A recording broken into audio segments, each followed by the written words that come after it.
নমস্কাৰ। এটি স্বৰচিত কবিতা পুনৰ আপোনালোকৰ ওচৰলৈ আনিছোঁ। স্তব্ধ কৰিব খোজো সেই সময়ে, তীব্ৰ গতিৰে কলিজাত আঘাত কৰি পাৰ হৈ যোৱা সময়ত মই স্তব্ধ কৰি ৰাখিব খোজো।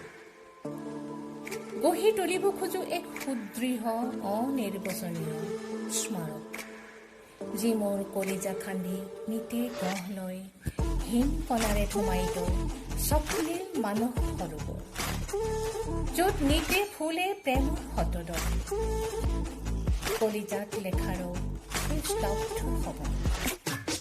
কলিজাৰ কেঁচা তেজ বৈ যাওক তীব্ৰ আঘাতত,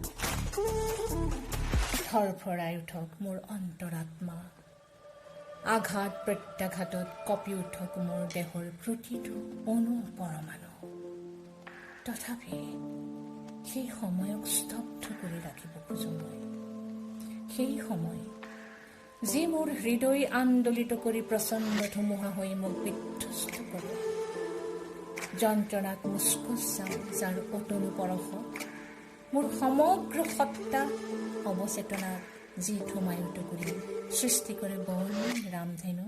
সেই সময় মোৰ কলিজাৰ বন্ধ কোঠালি মোৰ সমস্ত সত্তাক নিৰ্মল প্ৰেমেৰে আমোদিত কৰি ৰাখে যি সময় অহোৰাত্ৰি শয়নে সপনে দি থকা সেই সময়